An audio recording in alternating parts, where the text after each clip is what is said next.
Welcome back for another exciting video. You know, I've always wanted one of these. It's a Trailmaster Challenger 300EX. It's got the nice 300 engine in it. It's kind of easier to get in and out of, closer to like a golf cart. I know that doesn't sound very cool, but than a go-kart. But they sit up a little bit higher. And, they got the nice 300 engine in it and all, and it's got independent rear suspension. We'll take a walk around so you get a look at it, what we're dealing with to repair. Yeah, we meaning me, spent a lot more money on this cart than what I normally spend on a project. I hope I made a good decision. So the main problem with it is, let's see if I can get it to do it. Yeah, it's in neutral. So the main issue is it won't drive. The engine will run, but it won't drive. But if you look down here, see how this turns? Because there are no bolts in it. 4 bolts came out. So, I'm thinking that's all I got to do. I got a little excited about it, and I told the guy I felt like I could fix it. And, maybe I showed my hand because I got a little too excited and I ended up paying what the guy was asking for it. But I think I did all right with that. Now, some other little issues that I had noticed. Up front, the bumper, I don't know if you can see it clearly. I'm trying to show you. I'm not sure if you see that shot or not, but it's pushed in on the driver's side. Okay, so this side, it's literally touching the plastic. And on this side, it's far away from the plastic. Now that's something that a quality winch could fix if done correctly, carefully. But that bumper is, if you look at head on, well, let's put the wheel straight so you can kind of see it. So it is definitely janky and crooked, but I feel like we can fix that, or at least make it a lot better. It's also pushed up and in on the driver's side. Okay, so now I don't know if that's related, but also this steering, so it feels like it's hitting something. It's rubbing down here. I don't know if you can see that. You should be able to see that. It's actually hitting. You see where it's rubbing on the metal bar down there. I'm hoping it didn't come like that factory, but for some reason it's rubbing to the point where it wore the metal out. So is it bent that's doing that? Did something go on from the factory? I feel like I can move the steering over, the rack and pinion over a little bit where it mounts down here. I'm going to go underneath and see if I can show you. If I can move that over a little bit and just make the adjustment on the tie rods, that's my thought on that. But I actually didn't notice it when I was looking at it. It didn't move, it didn't drive, so I, wasn't able to drive it. But that's one of those things that maybe they got me a little bit. I don't know. But I still feel as though I can make this, worth a lot more than what I paid for it. Will this be a keeper? There are some suggestions that maybe I should finally send the Hammerhead to another home that I've enjoyed so much. I got my built Hammerhead. But that thing's just amazing, and it's so simple. This thing's pretty simple, but it's a little more complex. Easier for old people like me to get in and out of. It's even got blinkers, a horn. It's got that fog light up top. Everything on it works. I noticed it's missing a mirror too. Just details. But let's see what we can do. Let's get her in the shop and let's do a little work on it. Okay, I got the 300 in the shop, and I've got a torch in here. I'm going to show you what I'm dealing with. So that's where the large sprocket went. If you see, 2 of the holes here are nice and open and the threads are there, but 2 of them got part of the nut flush in there. So what I'm going to try to do, I have to extract them. What I plan on doing is welding a nut, welding it right in the center here, and welding the nut in there and trying to bring that out. So not as easy as what I was hoping for, but not impossible either. I think it's achievable. Let's do it. Okay, that worked. First time each one.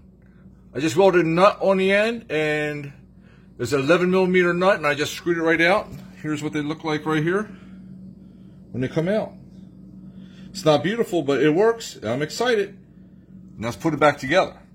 All right, so now we're going to attempt to fix the brush guard. The brush guard is pushed in real far over, real close over here, almost touching the plastic. But look at the distance on the other side; it's pretty far out. So we're going to attempt to fix that. All right, start bringing it in. Easy and slow, slow. Keep going. A little more, little more, little more, little more. Little more. Oh, right there. Okay, back it out. All right, hold on. All right, that was pretty good. We're going to go a little more, okay? Go ahead, bring it in. Bring it in. Hold right there. Hold it.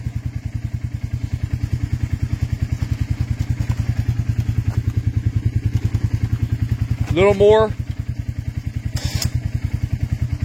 Oh. All right, let it out. Well, I'll tell you what. I think for now, that's a whole lot better. All right. Okay, now to try and deal with the steering shaft that's hitting part of the frame structure. So in order to do that, we're going to go underneath. We got it jacked up for us. Now, to understand the problem, I'm going to try to zoom in as best we can. You can kind of see up in there, the steering shaft is rubbing against a tube. Now, right here is the rack mount, where these two bolts are.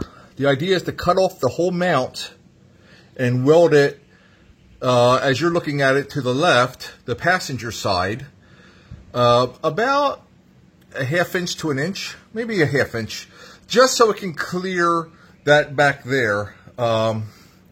That is the best scenario, the best plan of attack, the best solution that I can come up with. So we're going to go with that. Let's see how it works. And now also I can adjust. Here I have the tie rod over here, which can take a lot more out to bring it out further to make up for this. And also this one can be brought in. So I can make adjustments with the tie rod to make this work. So that's the plan. So let's get to cutting and fabricating. So I'll ask you to not look real close to my welds, but now we have moved it over about 1 inch. And I'm going to see if you can show you up here the steering shaft. All right, see that? It's not hitting anything now, okay? Nice and smooth. You hear clunk, clunk, clunk, clunk. So nice. So anyway, success. Now I just got to dial in the steering with the tie rods. Okay. Well, all the mechanical pieces of this thing is done. The only thing left to do is to give it a good clean. But before that, wouldn't it be a nice idea to romp it through the gravel pit a little bit? Try not to crash, maybe. Yeah, this thing's a 300. It's got some power behind it, but can it climb a hill like this? Oh yeah, not a problem. So I spend more on this project than I have any other project I've ever had in the shop. I'm saying project. I spent $1,800 on it. Now beyond that, I haven't spent a whole lot in parts, but man, did I put some effort into the fabrication of the rack and pinion. I mean, for some people, that's not a big deal, hey. But that's a little more than I normally need to do on something. Now, I'm wondering, did it come from the factory like that? Because I really don't see, other than a little bit of damage to the bumper, I really didn't see a whole lot of damage to this. Let me go around this jump here. I don't know. But I will tell you, it feels so much better. And I did a front end alignment. And what a difference it makes when you do a front end alignment. Even if you got a vehicle at home, you should always check and make sure the front of your front tires are the same distance apart as the back of your front tires. And that's how I do an alignment. Just to, you know, get it close for these UTVs. It's not a bad idea. So now we got to give her some shine. That is the speedometer. If you look at the speedometer, right now it's showing at like 40 mile an hour. When I turn it on, nothing changes, nothing comes up on the display. I did notice that back here, right here, this went to 3 wires, and the 3 wires were ripped out. Obviously, they went to the speed sensor, and they were touching each other. So can I just get the speed sensor and the bracket that went right here? This is obviously broken. So can I just get that? Or did this speedometer get fried? This is a more expensive part. I'm not sure if I would go through the trouble of replacing this. But if I just got the speed sensor, would that be enough to fix the problem? Okay, well, I got my answer on that speedometer, and if you look, turn it on, now it's back to 0. I got some extra mileage on it, but it says 0.2. Reason why is because we did have to replace this speedometer. Yeah, I took the old one out right here, and it's basically plug and play. It wasn't worth having in. I did replace the speed sensor in there. You can see it right here. I did have to replace that, and that did nothing for the old speedometer, so we had to replace the speedometer as well. So that was a hefty chunk of change, but it was worth it because now this thing is 100% done out of my shop.